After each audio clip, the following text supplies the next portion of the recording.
Assalamualaikum warahmatullahi wabarakatuh. Saya Haido Isra Eksmanda, Prodi Akidah Filsafat Islam, Universitas Islam Negeri Sunan Ampel, Surabaya. Di sini saya akan menjelaskan tentang pemikiran Ibnu Tufail. Kosakata kosmologi, yaitu alimun kauniyati. Al-mu'alafatu, sastra, sakatiru, merenung, al-qurunul wusta, abad pertengahan. Eksplorasi, exploration, dinamika, dynamics, eksistensi, existence, tasawuf, mistisism, ketuhanan, deity. Biografi Ibnu Tufail. Ibnu Tufail full name was Abu Bakr ibnu Abdullah al-Malik ibnu Muhammad ibnu Tufail. He was born in Guadix, the province of Granada, Spain in H. 1110 Masehi. While in Latin, Ibnu Tufail is popularly known as Abu Bakr. Nama lengkap Ibnu Tufail ialah Abu Bakar ibnu Abdul al-Malik ibnu Muhammad ibnu Tufail.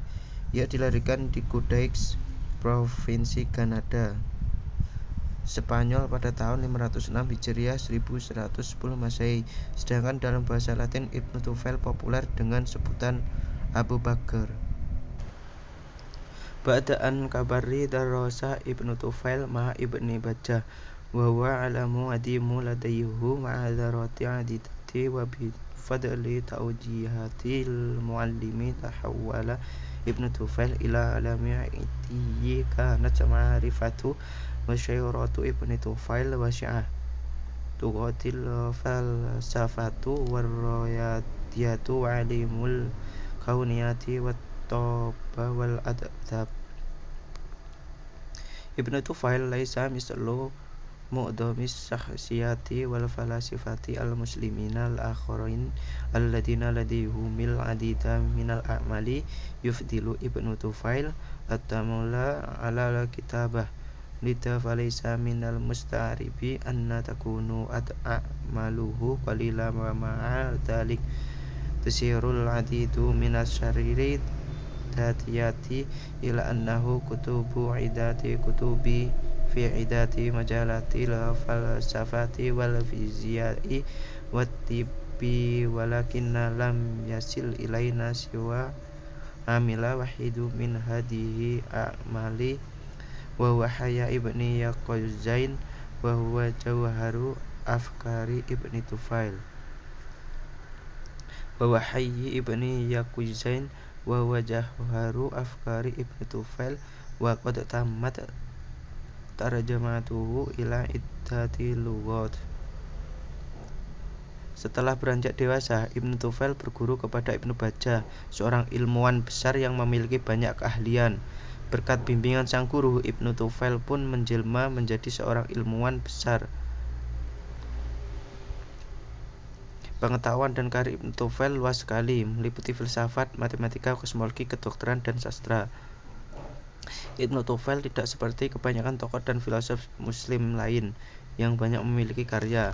Ibnu Tufail lebih gemar merenung daripada menulis. Karena itu tidak heran kalau hasil karyanya sedikit. Namun, beberapa buku biografi menyebutkan bahwa ia sempat menulis beberapa buku dan beberapa bidang filsafat, fisika, dan kedokteran. Tetapi karangan tersebut hanya satu yang sampai pada kita, yaitu Hayy Ibnu Yahzan, yang merupakan intisari pemikiran-pemikiran Ibnu Tufail dan telah diterjemahkan dalam beberapa bahasa.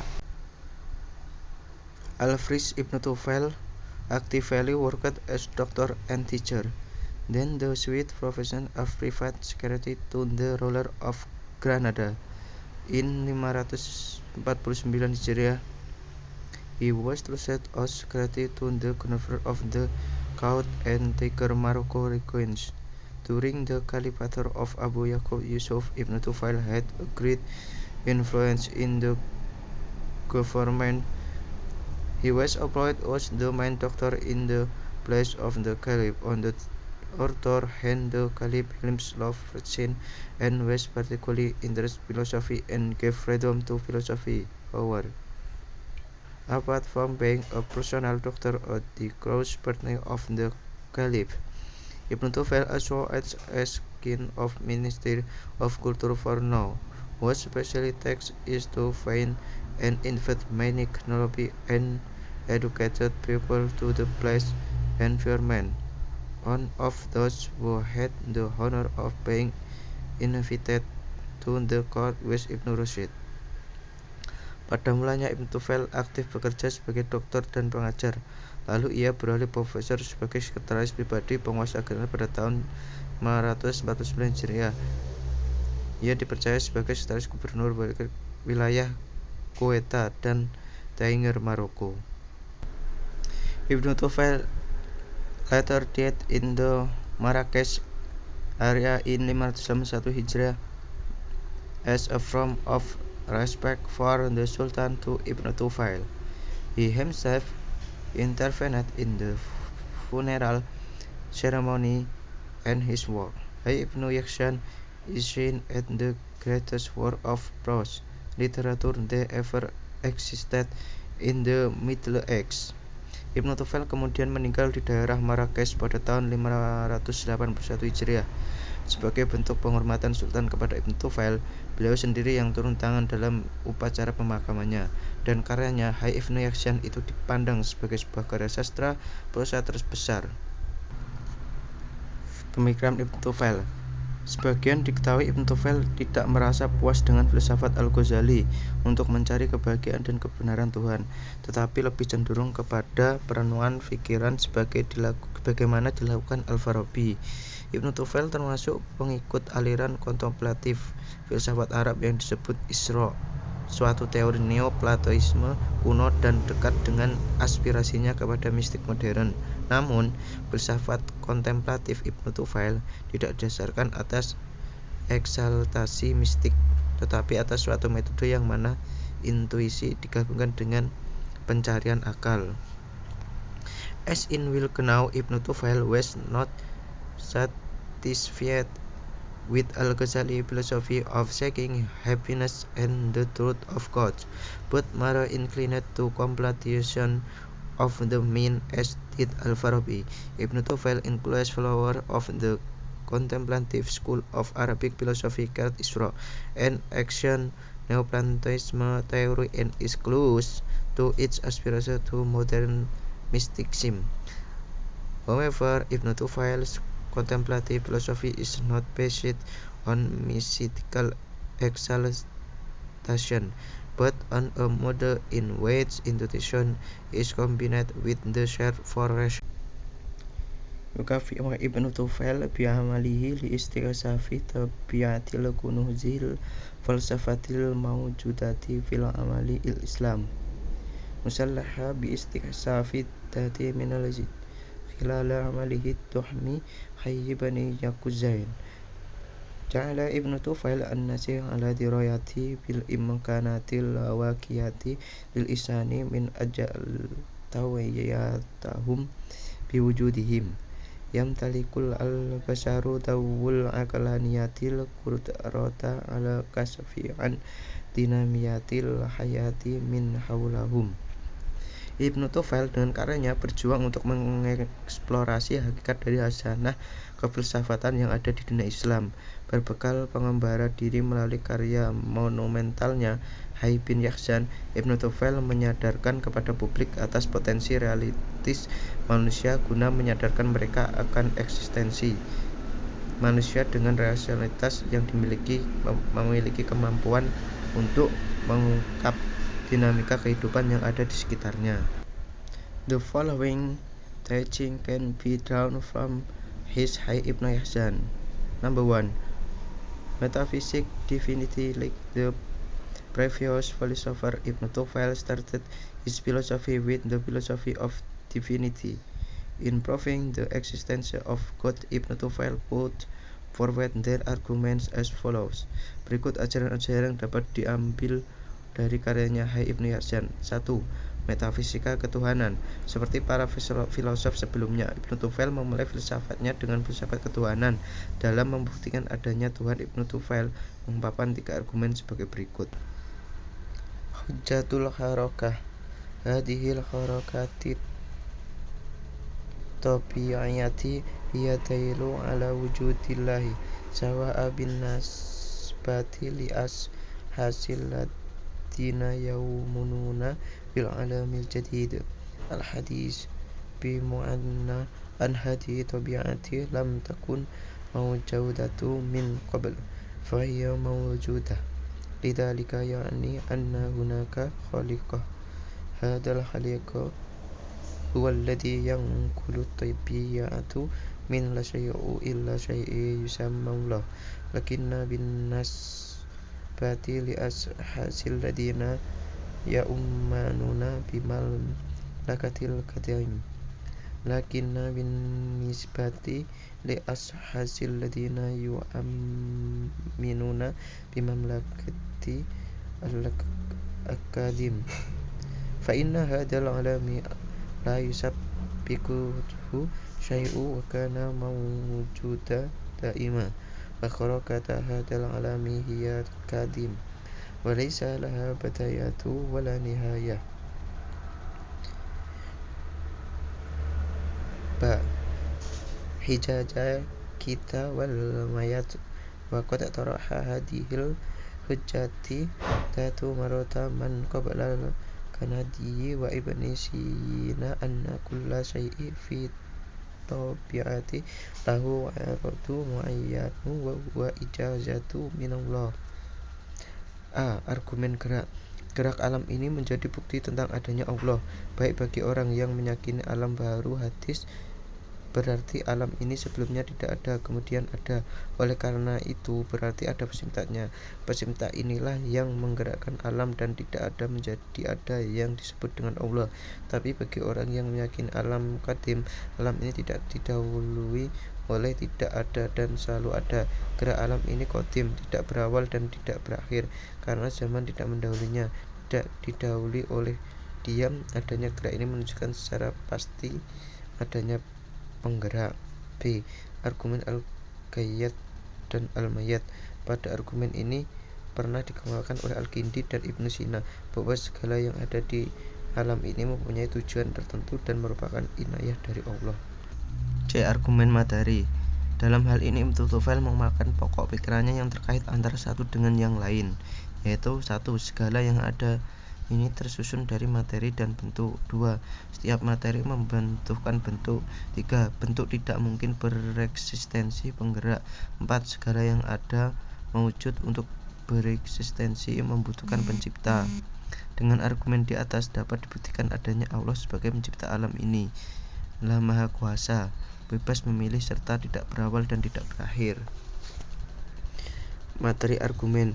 In this case, Ibnu Tufail put forward his main ideas related on another, namely 1. Everything that exists is composed of matter and form. 2. Every matter needs a form. 3. It is impossible for the form to exist as a mover. 4. Everything that exists mawjud to exist requires a creator. With the above argument, it can be proven that God is the creator of this universe. He is omnipotent, free to cause, and has no beginning and no end. I'taqada Ibnu Tufail an tabi'atu jadidatu wa fi nafsul waqti kanat qadim wa tabi'atu qadim inda Ibnu Tufail li annaha khaliqah an awalaha duna an yusabbaquha zaman samaitu tabi'ata bila jadidati li annaha tahtaju wa taqtamidu ala jauharillah. Ibnu Tufail mempercayai bahwa alam itu baharu sekaligus alam itu qadim. Alam itu qadim menurut Ibnu Tufail karena ia diciptakan sejak azali tanpa didahului zaman. Alam disebut baru karena ia membutuhkan dan bergantung pada zat Allah. Ibnu Tufail mencontohkan ketika seseorang menggenggam suatu benda, kemudian ia gerakkan benda tersebut, maka benda itu mesti bergerak mengikuti gerak tangan orang tersebut.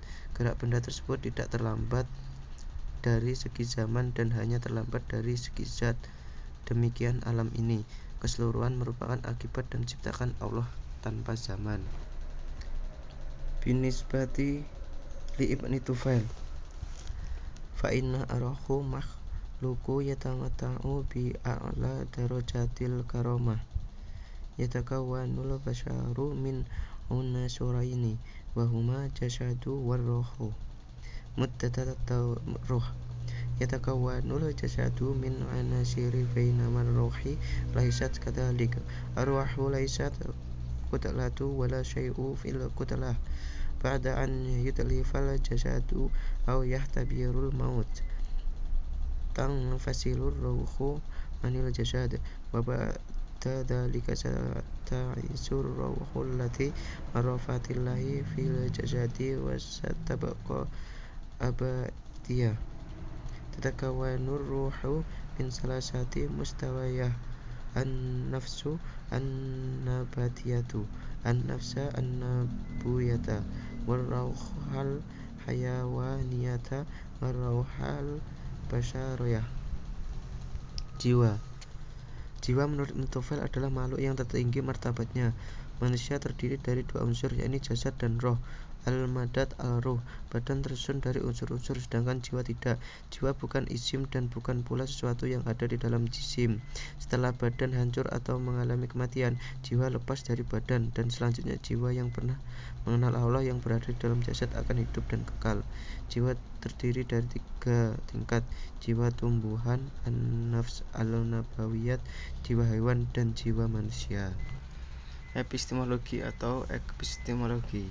Ibn Tufail said, as implied in the story of Hayy Ibn Yahdan, that Ma'rifat starts from the 5th sense. Metaphysical things can be known by reason and intuition. Ma'rifat can be done in 2 ways: taking or reason, as Muslim philosophers do, and Sufism and participate the Sufis. Is the compatibility between reason and intuition that from the epistemology of Ibn Tufail. According to Ibn Tufail, Ma'rifat with Sufism can be done with spiritual experience with full sincerity. The higher the practice, the clearer and more revealing the sense is. Ibn Tufail mengatakan seperti tersirat dalam kisah Hayy Ibn Yahdan bahwa Ma'rifat dimulai dari panca indera.